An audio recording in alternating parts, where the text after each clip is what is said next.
Hey guys, don't forget to click like, comment, and subscribe. All right, on with the show.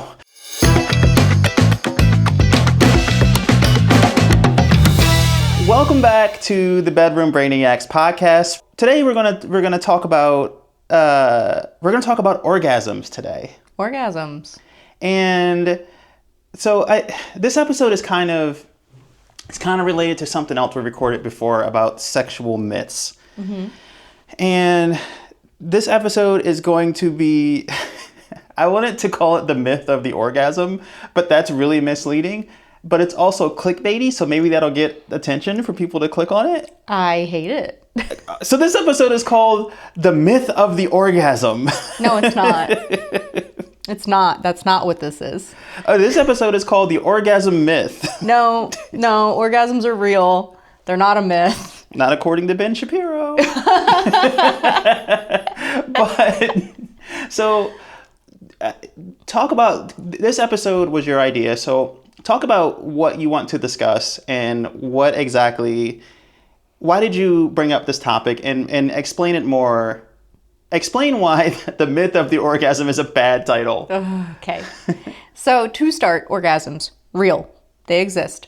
When I pitched this topic, what I was actually kind of where I was coming from was it's really rooted in surprise, I'm going to talk about narratives. But it's really rooted in the story that we socially have about sex, that the point of sex is an orgasm. That's the point, that's the goal, that's where you're trying to get to all the time. And I feel like that misses the point entirely. Mm-hmm. Because so much of the rest of sex is so pleasurable and enjoyable, and there's so much to it that when we spend all our time focused on this idea of the point of this is an orgasm, you sort of just skip past all of the enjoyment. Well, I think that's part of a larger conversation that we can have later about something I say a lot, which is I ask people, what is sex? Oh, haha, yeah. and I know that you know about this, but when I ask people that question, they come up with a list of things that are necessary, like a checklist of things that are sex. And when I'll ask people, when do you know that sex has happened? And it's a checklist. And I think that's part of a larger conversation. But I think that the orgasm part of it comes up in sex, because if you have sex or if you have an interaction and orgasm didn't happen, did you really have sex? If a tree falls in the woods.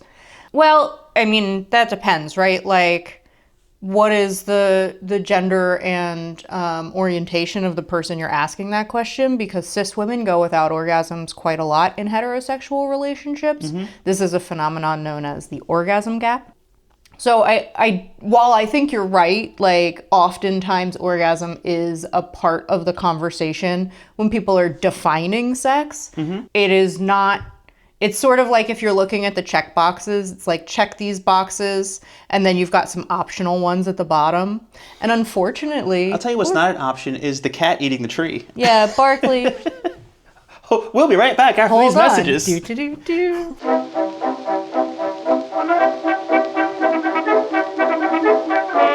All right, we are back. Yeah. So carry on. So I think checking these boxes, that is a sort of a different conversation. But I think it's so ingrained in our discussions of sex that sex is good if there's an orgasm and bad if there isn't.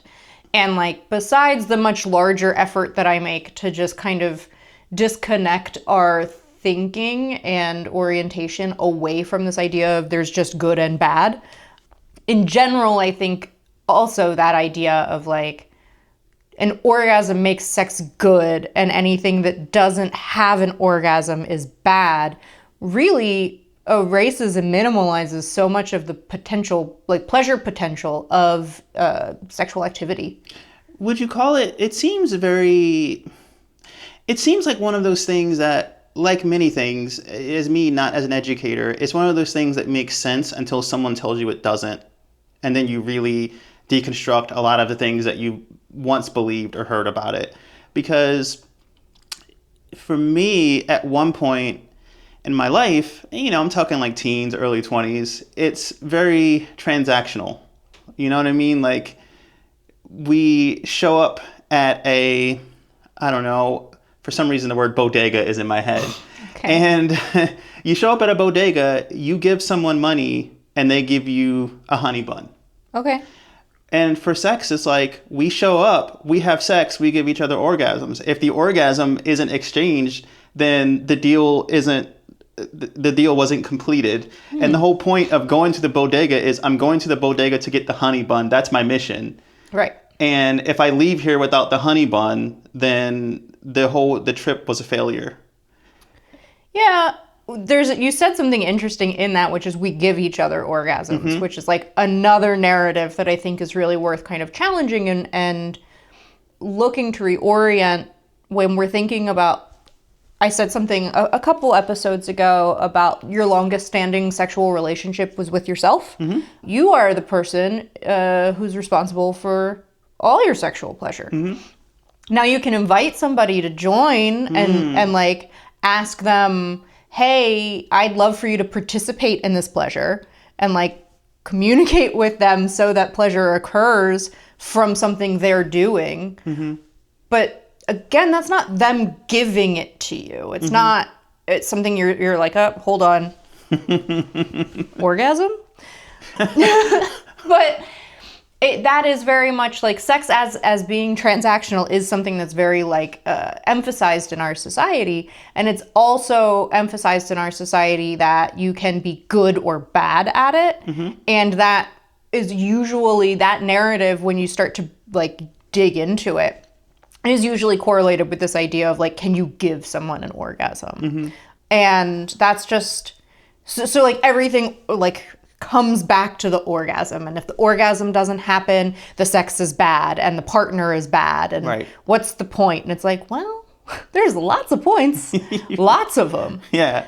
But I think, one of the challenges is, what is the point of sex if not orgasm? Mm-hmm. That's going to be the next question I was going to ask you, because sometimes I like to ask you obvious questions just to get to an answer. And my question was going to be, if orgasm isn't the point, then what is? Why? What is the issue with centralizing orgasms and going, this is what we have to do, this is the goal?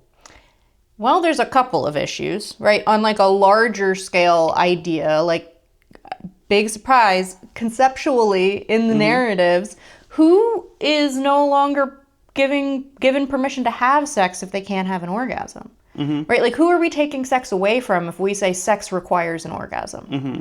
Lots of people with all sorts of different things going on in their bodies. We're saying you don't have a right to pleasure because you can't achieve orgasm. Right. That sucks. Right. Full stop. Like that's one of like, that's the biggest reason to be like, hey, maybe we don't focus on this. Yeah. Because who are we denying pleasure? Who are we saying you're not allowed to do this? Who's walking away from the table empty-handed?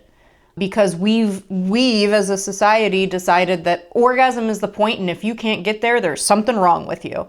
Yeah, and it sounds like you're setting yourself up for disappointment if you go into a situation with a certain set of expectations. Mm-hmm.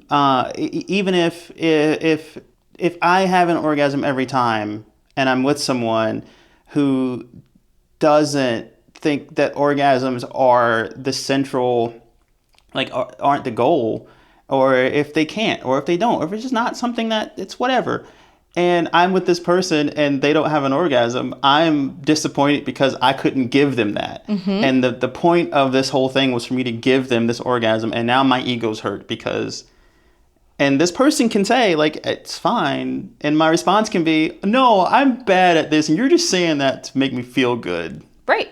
And that's it's like a really common challenge that people face, especially, again, in cis heterosexual relationships, right? When you queer sex, you get to queer the narratives, which is like, great. It comes with its own other different challenges, but like, all right, bye, Barkley. But like part of part of this idea around like that's one of the benefits of decentralizing orgasm, right? If you're not walking into the sexual encounter with this focus and pressure to make someone orgasm, or like you have to have your own orgasm, like if that's not off the table, like possibilities really open up. You can be curious in a way that you can't be if you have to get to orgasm, then you have to do the things that you know will get you to orgasm. But if you take orgasm, listen, I'm gonna be clear.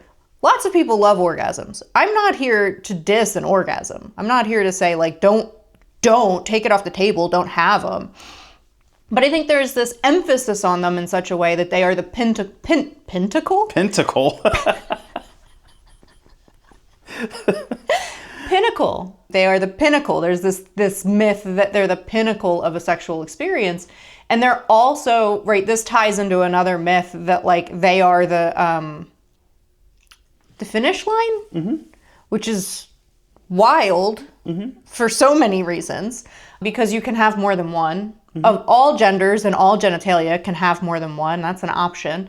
So the idea that it's like once it happens, it's over, you're like, wait a minute, what? It's like you're playing Dark Souls and you play or Elden Ring and you finish the game and then you can just go to New Game Plus. New Game Plus. I think about it sometimes, and this is it's such a cliche phrase, but like the journey, like it's about the journey, not the destination. And like, ooh, this reminds me of another video game reference that I'm gonna make, but I think about like, I remember one time we were having a conversation with a friend, and they asked why we were going to sit and watch a whole basketball game. You can just, and the feedback was you could just check the score. Yeah. And to me, that's such a great version of like, the journey is more valuable than the destination. Like the experience of watching the basketball game is what is good and fun. If they win, great. If they lose, that sucks. And this is just in basketball, that sucks. But like if they lose, you still enjoyed the experience, the journey of watching basketball. Or at least I do. That's really interesting that you made a sports reference, and I'm wearing a soccer jersey or football jersey because we have people listening in different countries. But it's really interesting because, you know, in soccer, the games can end in a tie. Which is a thing that in a lot of American sports, you have to have a winner or a loser. Whereas in soccer, it's like you can have a winner or you can have a loser or you can just have a tie. And that opens up the possibilities of just enjoy it, because the orgasm is like winner or loser. If you don't have a winner and loser, then you can't have a sport without having a winner or a loser, because that's the point. Whereas in soccer, it's like, no, the point is to just enjoy it. You might play the game. You might have a winner, you might have a loser, or you might not have a winner or a loser. Just enjoy the game. No one scores any goals. Sometimes. Yeah, it's an interesting thing, and like when I pitched this topic, what I really was thinking about is how to be expansive in this conversation, right? Like, one, don't vilify the orgasm, right? Orgasms are cool. They're great. They're fun. They're a delightful part of sex. But that is what they are. They are a part of the experience. And what I think the obstacle is when they are centralized is that it shrinks the possibilities of what sex can be. It's really hard to be curious if you feel pressure to have an orgasm. If the pressure is there that you have to have it, then you have to do the things that will make it happen. And like, while that might be good and cool and fun, is it what you want to do every time, all the time, forevermore? Because that's what sex is supposed to be, and you're supposed to have a certain orgasm? It reminds me of what you're describing sounds like a job and not a fun activity. Right. And it reminds me of, and this is the video game reference, I have a friend who used to do this. I don't know if he still does, but we would play video games a lot. And he would buy the video game, and then with the game, he would buy the strategy guide for the game. And the game would be an open-ended role-playing game with infinite possibilities. But he would buy the guide, and he would follow it step by step by step by step, so he could finish the game. And it really, I didn't understand that because I would always go, okay, I this is cool if you want to get to the end of the game as quickly as possible and not miss anything. But the point of paying for this game is to enjoy the experience of playing the game, not get to the end. This is becoming a job and it's supposed to be fun and you're supposed to discover these things and these surprises and plot twists and interesting secrets that you discover. That's the fun to me. For you, Not yeah. just, and to me in my brain, when he would do this and follow the guide, I'm like, this is supposed to be an escape from work. This is supposed to be an escape from other responsibilities of my job, of school, of anything else, where I can just sit and get lost in this world and make mistakes and not have any real consequences, but also have fun on this journey. Yes. But you're turning it into a job, and this isn't fun for me. Right. But it might have been fun for him. Yeah. And yeah, like yeah, that's yeah. something that I think, I want to highlight is like that might be fun. And for some people it might feel really good and fun to do things that way. Mm-hmm. But there's also the challenge and the reality that for some people that can feel really limiting. Right. Right? If I'm standing here and I'm trying to ask the shopkeep a question and it's like, you can buy this for 11 gold or you can try and barter with the shopkeep. Yeah. Like, I want to roll the die. I want Yeah. to see what happens. That's not what everybody wants to do. Some people want to get the potion and get out. And that's also okay. But what happens is there's a pressure, there's a narrative, there's an emphasis that there is a right way, and it is to buy the potion and get out. And that makes it really challenging for people who are going like, but what would happen if? And like, could I barter? What happens? But with Orgasm in particular, I think, there just isn't really other stories. Mm-hmm. It's one of those, oh no, we only have one win condition myths, right? Where we have one metric. We're using one singular metric to evaluate whether sex is good or bad. And it's like, well, what is that? What are you missing out on if that's what you're doing? Like if the only metric is, and I think it's also important to highlight that like orgasms feel different for different people, and they might not be the best part of sex for everybody. Right? So there's the myth of there is a real true thing that is the orgasm gap, and that cis heterosexual women have the least amount of orgasms of kind of any sexually active people. And that's a challenge. Like, there are different stories about what's causing that, and some of it has to do with like women not being encouraged to explore their own pleasure. Some of that is, the partners that they are choosing to have sex with are not curious about women's pleasure. These are sort of the kind of big pieces.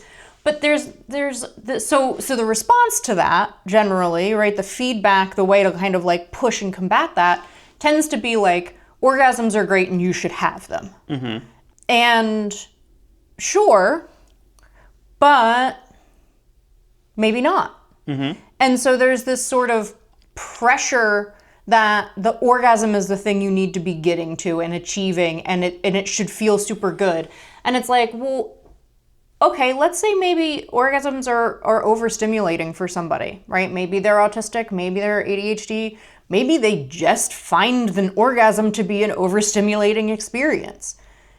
And so they don't really like having it. If they're told that the point of sex is to have an orgasm, the likely conclusion that they're going to come to is, I don't like sex. Mm-hmm. That might not be true. Mm-hmm. And in fact, it usually isn't. Right. They usually like all kinds of other things that are going on in a sexual experience. It sounds like a lot of the conversations we have and a lot of the advice that you give and stories that you share come back to something that's absolutely terrifying. And that's sit with yourself, figure out what you want, and then communicate that with others. And then also listen to other people when they tell you what they want. Because I think I feel for people who tune into these episodes or come to you as a client and maybe have this idea that, like we said before, you're going to fix me, or give me an answer. What is the right way? What is the wrong way? And your answer is, I don't know. It depends. Let's figure out what works best for you. But a lot of these things that you're saying, just it comes back to sit with yourself and figure out what works best for you. So with the example that you gave of, you have this idea that you don't like sex, maybe it's that the orgasm is really uncomfortable. It's too much, or you just it doesn't feel good for you. Right. And if you recognize that, then you can communicate that. But then it's on the whoever you're with to understand that, hey, this is what's good for me. This is what I want. This is what I need. Does it fit with you? Are you going to get weird and get mad at me if I don't have an orgasm because I hurt your feelings? Right. And I think as well, right, it is, yes, very much like, I hope we're demystifying it and making it less terrifying, the idea of kind of sitting and going like, do I like this? What do I like? Can I be curious about what I like? Can I try something in a sexual interaction and have it not go well and that be okay? And that be safe and that be like still enjoyable even, right? Like this idea of like, I'm going to try this. Oh, I don't really like that, but it was fun and interesting to give it a go. You know, one of my big goals with this podcast I would say is to kind of demystify that and like reduce the fear around that idea of kind of just going like, hey, I'm going to think about me for a minute. Yeah. But also to just normalize things that aren't talked about, right? And this one in particular is something that is not talked about. Because as you touched on it, it's like, okay, the first level of scary is going like, well, maybe there's more, if there's more to sex than orgasm and I don't like orgasms, maybe I could like sex without orgasms. That's an option. That's a possibility. Okay, let me explore that. Maybe I use solo sex as a way to explore that. And then you start to do that, and that feels a little scary, but like you sit with it, you move through it. And then you have to communicate it to somebody. And they didn't watch this episode, right? So they're unaware that there are other stories, that there are other ways to think about orgasm. That while an orgasm may be a really fun and enjoyable part of sex that one partner might really enjoy and like having as part of their sex play, for this other partner it isn't. Right. And how do you just have a conversation about that feels normal and regular? Like me saying, I don't really like fruit in my pie. I don't like, yeah, I like pie, but I don't like cooked fruit.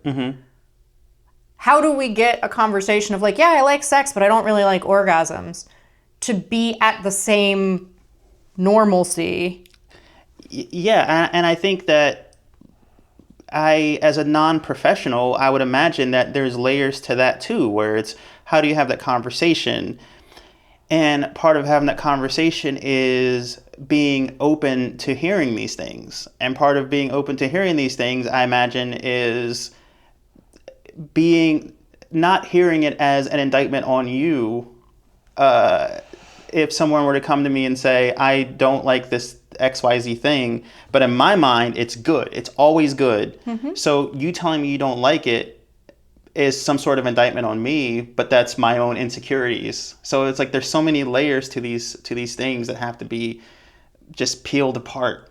Yeah, and then where you're getting your narratives about these things, right? Like, we have to do an episode on sex in movies and entertainment media. We have to do a whole deep dive. But go ahead. You just reminded me of that, and I'm super excited about it. Continue. Yeah. Well, I mean, there's so many places we can dive into that, right? There's like, because it's cross-cultural as well, right? If you're looking at like, there's certain gender narratives that come up in hip hop that don't come up in country music. Right. But there's narratives in country music that don't come up in hip hop. Right. Right. And so we're, and then you start looking at it in film and in, conversation. Like there's just a lot of places where talking about sex, it's everybody wants to talk about it.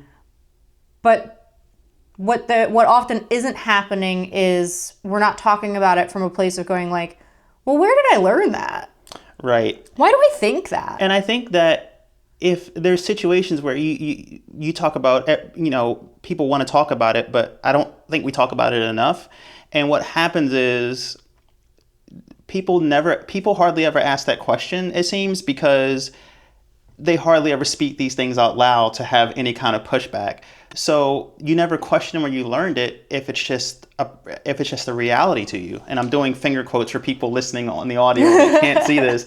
But if it's just reality to you, like I never question why when the clouds get dark, water comes down.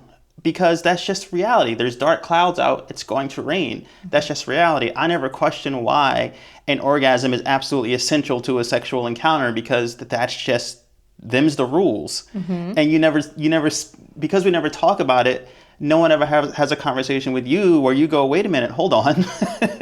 Let's throw it in reverse. You just said a thing that's not, like a thing that I said in my example about giving someone an orgasm. Yeah. I'm not going to go to anyone's Thanksgiving dinner and talk about giving orgasms. So no one is, that's rare to have that conversation. And because it's rare to have that conversation, it's even more rare to have someone like you say, hold on, let's back it up. Words matter. You said this thing and I like, my dream is for this podcast to get so big that people talk about what they heard on the last episode, and that's the catalyst for a conversation that they wouldn't normally have. It's wrapped in a podcast ball. Yeah. But the core of the conversation is, let's talk about orgasms. Right. And I think what comes up, and yes, absolutely, please talk about it. Send it to your friends. Tell everybody, like, hey, Julie was talking about podcasts, or Julie on the podcast was talking about orgasms, and maybe they're not that important. And what the hell? I don't like that, right? Like, whenever I say it, like, I pretty much always get resistance. And it's like, I'm not saying they're not fun. I'm not saying they're not good. I'm just saying, like, they aren't the goal.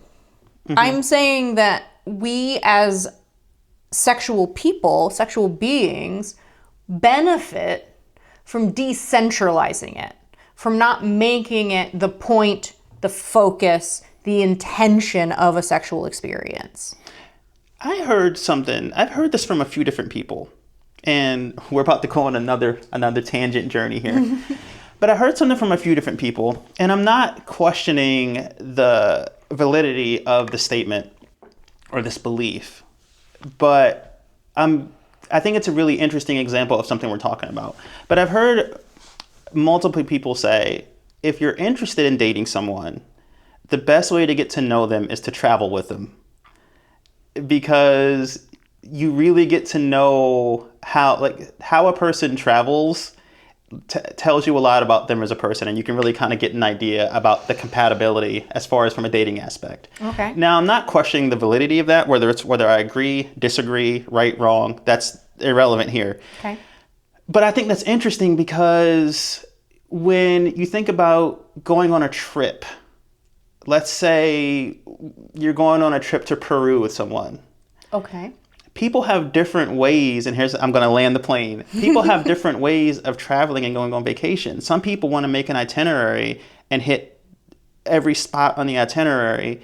And the purpose of them going on the trip is we got to hit these things, and then we have to do this, and then we go home. Whereas some people are like, no, this is vacation. If we get to the spot, we get there. I'm not trying, we don't have to hit this spot. We may want to spend more time at this spot. Let's just kind of chill, man, relax. Mm-hmm. And the reason why I tie all this together is because I think that statement about travel with someone and vacation with them so you can know if you're compatible, what it's basically saying is people have different ways of traveling. People have different ideas about what it means to go on vacation. And they're all valid, mm-hmm. but people have different ideas about what it means to go on vacation. And in my brain here, sex is like the vacation. Right. And it doesn't mean that any way is right or wrong, but if you go into it with there being only one right way where you have to get to the Golden Gate Bridge. You have to get to the Golden Gate Bridge and whatever else is in San Francisco. You have to hit those or it wasn't a good trip. Well, you may get to the Golden Gate Bridge and see 30 other things. You're like, wow, I didn't even know this was here. Let's do this instead. I know we had this on the itinerary, but let's do this, and this. And you go home having a blast, only hitting one thing that was on your list originally. And some people are okay with that. Well, so here's what I would say in response to this idea of like you should travel with them. What if instead, hear me out, before you book the trip, you sit down and have a conversation together, right? Even if it's just gonna be a one-off trip. Even if you're like, look, I'm not looking for a serial traveler. I just want to go on this one trip with you this one time. What if before you do it, you sit down and have a conversation where you talk about what kind of traveling you like to do? Well, see, the issue with that is I think a lot of people assume that there's only one way to travel. Well, right. So why would you have a conversation? Because, like, and I agree with you, but why would you have a conversation when we know we're supposed to be at the airport 3 hours before? That's what everyone does, right? No. But again, these conversations should happen. I think that's a great example that you gave about having a conversation beforehand before you travel. We're talking about sex. Before you have sex, what if you talk about what you're bringing into, like, what your stories, what you're thinking? And part of why it doesn't happen is because people don't think about the fact that the way they think about sex is unique to them. Right. But what is true is that everybody thinks about sex differently. And what feels good for you is unique to you. How you like to start and stop, how you define sex, what you want sex to mean, that's a whole big piece. That is like a really common pitfall place, right? People go in and they'll say like, oh, this is just a hookup. Well, what does a hookup mean? And like, if for everybody involved, the point is an opportunity to have shared mutual pleasure, full stop, with no commitment to, no interest in or commitment to further engagement or relational dynamic, cool. But if one person's going, this is a hookup, and for me a hookup involves emotions, that needs to be talked about, right? Have that conversation. I think so, and like that's meaning around sex is like a whole different collection of narratives. Because socially, we have a lot of emphasis on like sex has to be meaningful and it's about all of these things. And when the reality is like the cool thing about human beings is we create meaning. We determine it and have the power to change it. We decide the meaning of things and then decide whether we want to invest in that meaning. Yes, but if I may play devil's advocate, that's hard. Yes, it's super hard. That's hard. It's really hard. And sometimes you're really horny and you don't want to have to do all of that before you hop in the sack with somebody. And that tracks. Like, I get it. I really do. I'm not here to tell people that they have to have this big, complex, and complicated thing happening every time that they want to engage in sex. But what I am saying, or I'm hopefully communicating, is that having the more you're doing it, the less hard it gets. Like the less hard it is, right? If you're having these conversations, and if you are like they're regular, right? Like if you sit down and you want to go out and get some food with somebody, you're probably going to tell them if you're allergic to shellfish. You're probably going to tell them that you're not into spicy food, or that you don't want to go somewhere that doesn't season their food, right? Like these conversations are probably going to happen leading up to it. But food is to some extent, food is about pleasure, and sex is about pleasure. So if you don't like cunnilingus, it might be useful to tell a person you're about to hook up with that that's not something you're into before they dive in the muff. So what you're saying, eloquently put. Thank you. So what you're saying is before a sexual encounter, you should do the equivalent of the waiter going, do you have any allergies?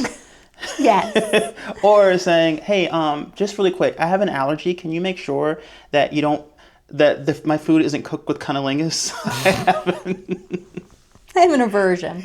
No, well, and like to come back to orgasm, the reason that like we've kind of moved into this place of like this space of talking about it is that if like the narrative about orgasms is so loud and people will focus on that, and it is often at the sacrifice of other parts of sexual pleasure. Right? Like maybe something feels really good for you, but it's not going to get you to orgasm. If the emphasis is on orgasm, you are going to minimize the time you spend doing the thing that feels really good because it's not going to get you to orgasm. It just doesn't have the stimulation level that you need to be able to move through that like energy change. Right. And that's fine. It's not good or bad, it just is. But what happens is orgasm good, sex without orgasm bad means that all of that stuff that you enjoy that doesn't lead to orgasm gets cut out of the itinerary. You don't go. You don't visit that part when you're on your vacation. What if you've only driven that straight road from point A to point orgasm, and you've never even taken those side roads because you've only been interested in just the straight point A to point orgasm? What would you say to people who are listening or watching and have only taken that straight road, and now I'm coming to the realization where they're going, oh, wait, there's other roads I can take? I don't even know what roads are out there. What do I do? What do I do? Well, what I'm going to suggest is like, spend time with your body. Taste things, try things, explore things. Thinking about it not from a place of like, will this be sensational? And I mean that from like sensation, not like it's sensational. Like, does the intensity of this sensation drive me towards an orgasm? Is not the metric anymore. If instead we introduce a metric of, does this feel nice?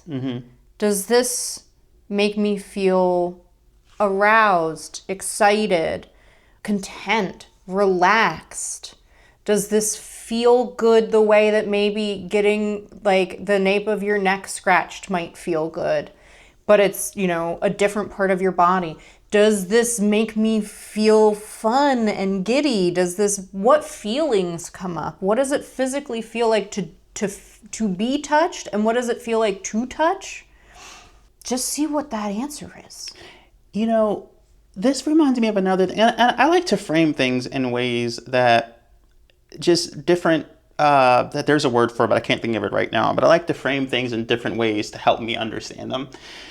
And one of the things I experience a lot is people see me wearing different clothes and they'll say, oh, wow, I really like your style, or I really like this. How did you come up with such a sense of fashion and blah, blah, blah, et cetera, et cetera. Where did you get this?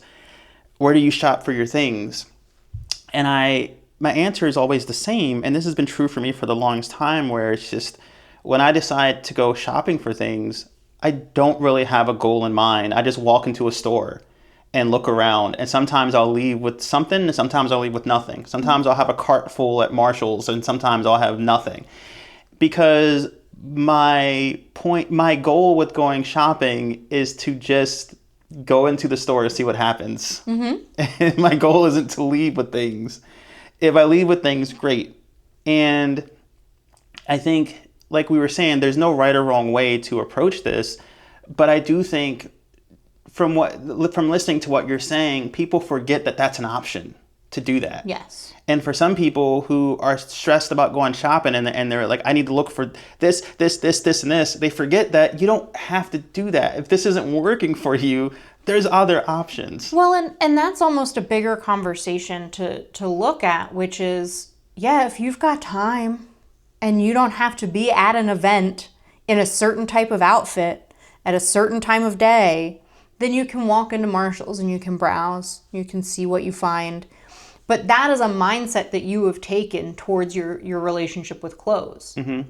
So when we think about if you're horny and you want to have an orgasm, Sometimes you're like, I want to get cracked like a glow stick. sometimes you want to get cracked like a glow stick. And that's not a problem. That's not, I want to be very clear that what I'm not saying, like, I'm not at all saying that having sex to enjoy an orgasm is the wrong way to do it. Not saying that. What I am saying is, if you want to expand what sex can be and you want to get curious, it won't happen if you're always doing the same thing. Yeah, and like, I like peanut butter and jelly sandwiches, right? I prefer strawberry jelly. There's other jellies out there. Yeah. There's so many other jellies out there. My preference is for strawberry. But just because I prefer strawberry, I have an awareness that there's lots of others out there. Sometimes I'll have raspberry. And what you're saying is, it's okay to just like the one thing. There's no right or wrong way. Like, if you only want the strawberry jelly, cool, great. But just have an awareness that there's so many other flavors out there. Yes. And you can choose to have those other flavors. But as long as you know they're out there, if you make a choice not to have them, cool, great. Well, I think more what I'm saying is, if you're hungry and you know that a peanut butter and jelly sandwich with strawberry jelly is going to satisfy that hunger, and that's what you want to eat, great. Eat it. Go for it. But like, because the fear would be like, I'm hungry and what if I don't like the other jelly? Then I'm still hungry because I don't want to eat the sandwich that I don't like. It doesn't taste good. I don't want it. I don't like it. Right? So what I'm kind of focused on is like, make time to be curious.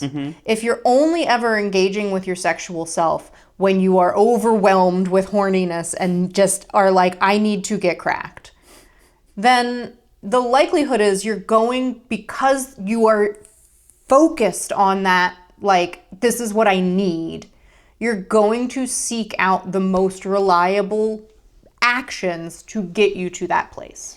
Oh, so this is like when I try to do a better job at not eating so much junk food or so much fast food. And I'm able to make a decision and going, you know what, that would be pretty good, but maybe I shouldn't have that today.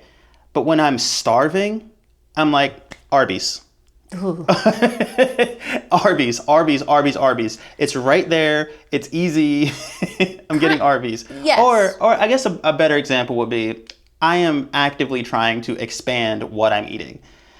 I grew up eating the same thing all the time, every single day, and I'm actively trying to expand that and try different things. I am less likely to do that if I'm very, very hungry, because I need to know that I need to go back to Old Reliable. I know that Arby's steak nuggets are going to satisfy me. I don't know that the sushi is going to satisfy me, because if I go to a restaurant and I get this sushi and I'm starving and it's right in front of me and it's not what I want, I'm going to be very upset. So there's a lot of pressure to get the right food. I generally tend to branch out and try new things when I'm not very hungry. I'm just curious. Right.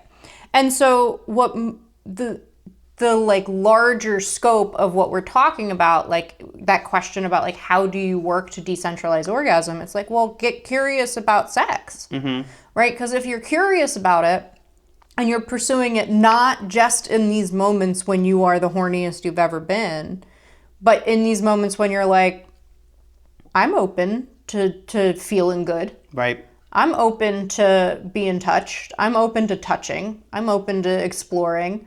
Then there's an opportunity to takes that pressure off of like, I need to have an orgasm. And instead just creates a space where you're like, does this feel good? It does feel good. I like this. Oh, this is very good. Right. Right? Or, oh, that feels weird in a way that is not enjoyable.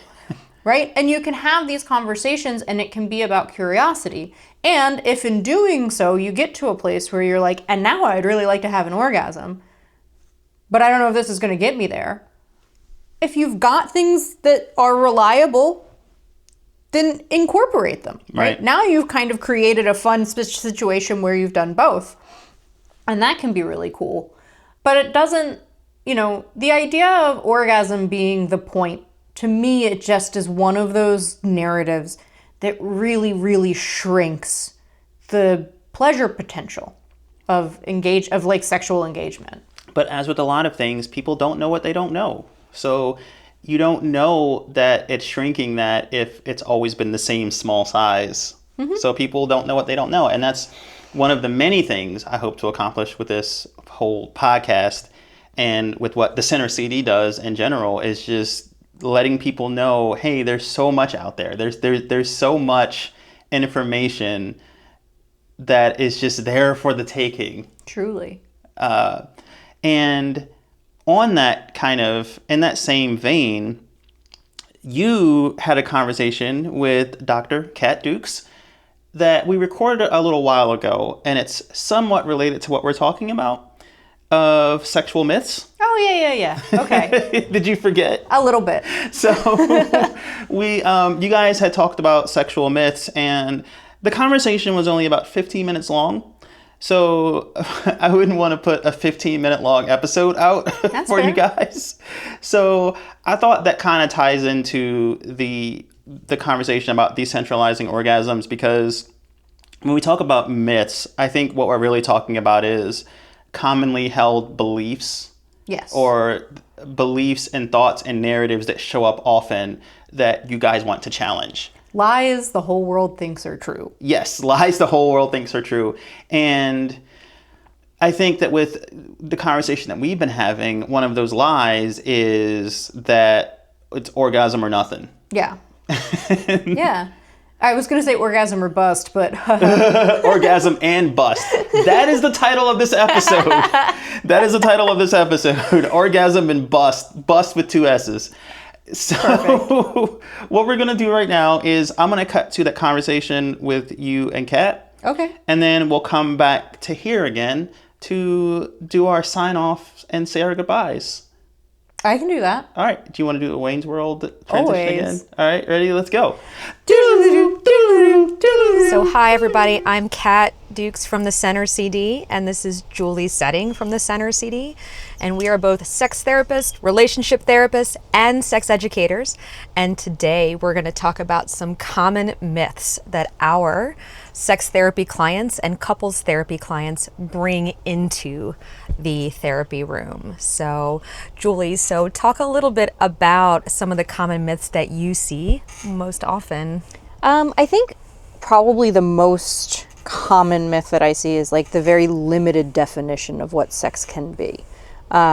It's tab A, slap B, there we go. Penis in vagina, that's it. I have to say, when I first started as a sex therapist, I made a mistake. I very often it took me a little while as a new sex therapist to realize that I had to stop and ask the question, how do you define sex? Here's how I'm going to define sex. Because as we move forward, we would say having sex, having sex, having sex. And they meant a whole different thing than I meant. They always, almost always, especially if they were a heterosexual couple, meant penis and vagina. Yes. I meant any sexual experience with one or more people that was erotic and wanted and sexually satisfying. Yes. I think so much of the way the common myth shows up is that there is not, for many people, culturally, I'm not even gonna say for many people, like culturally we're not encouraged to explore eroticism. So we get told these are the things that are erotic. It will look like this, and just in your head imagine like the most generic sex scene that you've ever seen in a movie or a TV show, right? Like that is the thing that we get told is erotic, and then that drives the myth of like all these myths of what sex is and what sex should look like, and so many shoulds and supposed tos that are at its core what's driving people to come to see us, because they're dissatisfied with living inside this limited structure of shoulds and supposed tos about sex. And that Hollywood sexuality kind of example really does drive how people feel like their sexuality should look. And that Hollywood example is usually heterosexual. It's usually, young. It's usually thin. It's usually white and able-bodied. It's usually two people that have sex to music without a lot of foreplay, no negotiation about boundaries or safety or desires. Usually there's no warm-up, no attention to female sexual pleasure, and everyone has an orgasm simultaneously to penetration without additional clitoral stimulation, which is all that happens in 3 minutes, I've noticed, which makes me roll my eyes a lot, and it's really unrealistic. Yes. And I think, we talk a lot about like the Hollywood presentation of it all, but the challenge is like lots of people can think critically and will look and go like, well, that's not real, that's fake. But what the next step tends to be is, because we don't talk about the actual sex that we're having, Yes. or there are actual things that we enjoy and desire, these myths permeate. It's art informs life, informs art, informs life, and we end up in this space where it's like, because no one's challenging it, you might be able to look at it on TV and be like, that's not really how it's gonna go. But what's the other, like, what else, when you don't know what you don't know, Right. and you're not curious, Right. and you're not encouraged to explore, then you land in a place where you fall back on that default. You fall back on that Hollywood standard. You fall back on penetration is sex and everything else is less than sex. So that's one of the second myths that we get quite often. So the first myth that we get quite often is sex is penis and vagina and that's it. And that one of the second myths is very related, is that all other forms of sexual interaction are not real sex, and they don't count. And what that results in for many of our clients is that when they have those sexual interactions, they either don't count them, don't celebrate them, or they consider them, sometimes they consider them like, oh, we didn't really have sex, or it was a failure because we didn't do this other form of sex. Like, Right. what a missed opportunity. Well, and the thing you touch on that I think is the most important to me is that idea of like, they didn't celebrate it. Like, it's a Right. missed opportunity to celebrate, to Yes. enjoy.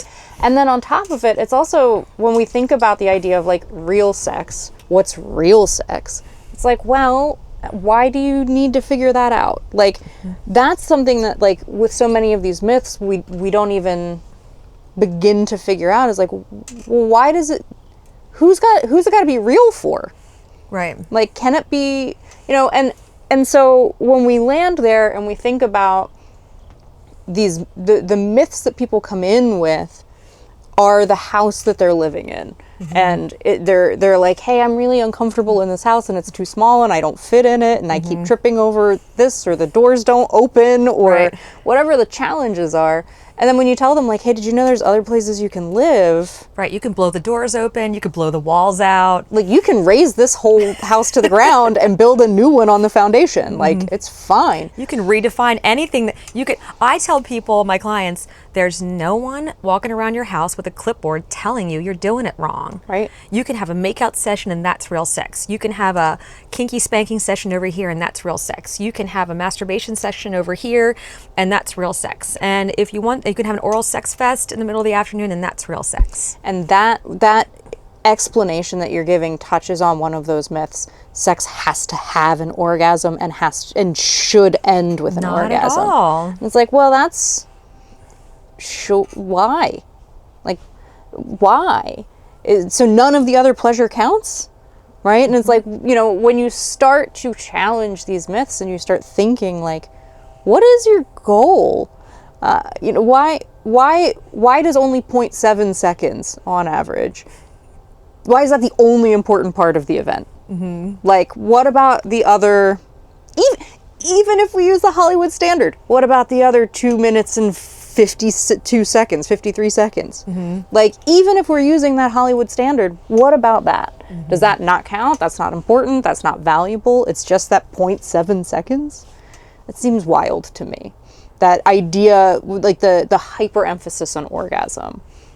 But I think, I know in my experience, when I start to challenge that, both in the room as a therapist, but also when I'm like chatting out in the world, when I kind of go like, so what if you didn't have an orgasm? It's this, the pushback is, but that makes it sex. Does it have to? Right. According to who? Yeah. Right. So yeah, what makes it sex to you? Is it the touching and the connection, the pleasure? Is it, can the orgasm be it's nice if it's there, it's, but it's okay if it's not? Mm-hmm. Like, could it be the 10 minutes, 20 minutes, 30 minutes of pleasure and connection you have? If you don't have an orgasm, are you really negating the entire event? Well, and I hope not. This is what we're trying to challenge, is that myth that like the orgasm is essential and necessary. Right. Like, it might be fun, mm-hmm. and that's cool and good. And you may decide that like it's important to you to have it. Great. Own that. Right. But decide it on your standard, not on this idea of, well, I've been learned through osmosis, it sort of came into my body that I'm supposed to have one or it doesn't count. Right. Like, if for you that's a really essential and important part, yeah. and you are like, you want to figure out getting to it, great. But own it as yours, right, rather than it being the rule that is made about sex. But here's the cool thing about this though. When you are goal focused about orgasm and it's not happening, if you're anxiously focused on it, it's less likely to happen. Mm-hmm. And when you dial that back and you focus less on the goal of orgasm and you focus more mindfully on the pleasure in the moment, you are more likely to have an orgasm. And this is why I say that, this is why I tell people that if you're doing like sex therapy work on orgasm, type A people have the hardest time, because type A people have always learned that if I just work harder and I focus more on the goal, I get to my goal. And I'm like, yes, that's true in every other area of your life except for orgasm work. And you're going to hate this, because for orgasm work, you have to stop focusing on the goal and you have to mindfully focus. You have to forget the goal.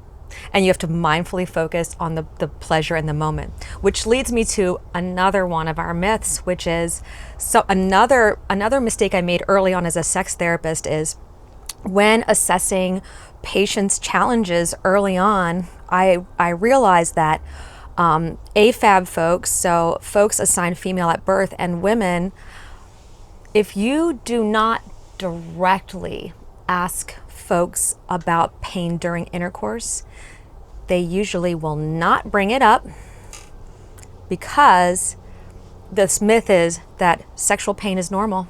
Mm-hmm. So they often or usually will not note it as a challenge or a problem. They won't tell you it's a problem because it's so normalized. Yep. So the myth here is sexual pain is normal. Right. And we are here to tell you that it's not. It's not normal. It's not normal at all. And this is another one of those things where, like, where did this idea come from? Is you could teach a whole college course on it, right? Like, mm-hmm. There's just so much information coming in about where, but what to do about it is the part that we are able to really touch on, which is that idea of like, hey, it's not normal. Let's sit with it for a minute. Let's acknowledge that. What changes about your relationship to your sexuality? Right. If we acknowledge that you have there's a world out there where you can have sex without pain. Right. Right. And first of all, we're always going to recommend, you talk to your medical provider. If your medical provider is minimizing pain, and many do, find another medical provider that believes you and addresses your pain.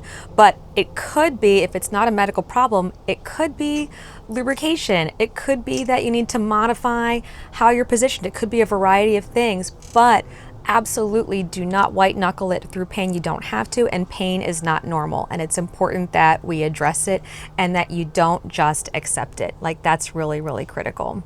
Yeah, it changes your goals. If you're coming in with like, I want to this is what I'm trying to get out of sex, but in it you are internally, without sharing, accepting that like, I want this, but also I'm going to accept that it's going to be painful.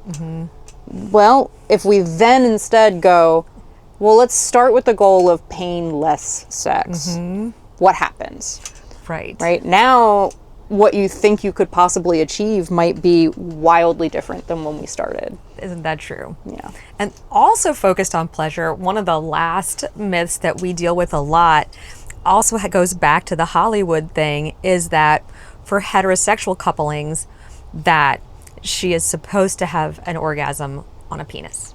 Right? And when an orgasm happens has nothing to do with whether or not there is even a penis in the room, which doesn't mean that penetration isn't pleasurable for some women or for some people there's lots of places to penetrate. Right. Penetration can be pleasurable. Right. It's simply this idea of, hey, what your pleasure experiences and what your pleasure map looks like for how to steer your own body to an orgasm is Right. going to be unique to you. Right. And even like the statistics that are out there are great and they're beneficial and they Right. can help normalize these things.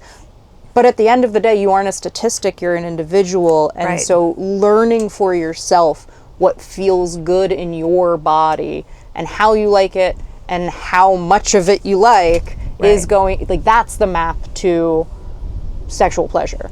Right, absolutely. Most AFAB folks and most women are more likely, if they want to have an orgasm, or more likely to orgasm with manual sex, meaning hands, or toy sex, meaning toys and vibrators, or oral sex, or penetration, but with clitoral stimulation. But the Hollywood model is penetration alone. So thank you for spending time with us and our conversation around common myths that we as sex therapists and relationship therapists encounter in the sex therapy room. Wasn't that enlightening? Always so enlightening. I feel like I've learned so much from that conversation that we just watched, that we totally didn't record like 2 months ago. Yeah, no, it just happened. That just happened. That's amazing. It's amazing how quickly you got from there back to here. Yes. And a different outfit and everything. That's great. It ran really fast. Yes. But that'll do it for this week's episode. I appreciate you guys for watching and listening and all of that. And I think there's just one more thing to do. If you have questions, comments, thoughts, concerns, if you want to tell me anything cool, or you want to pitch other things you want me to talk about, all of that can go in the comments. And then you can like and subscribe, and that way you won't miss when I do answer whatever stuff you put in the comments. So like, subscribe, comment, please. And I'm going to go jerk off. Any other thoughts? What do you think?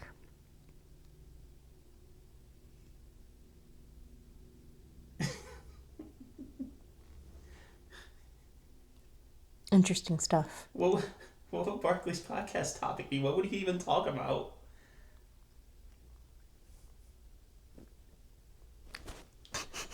I knew that was coming.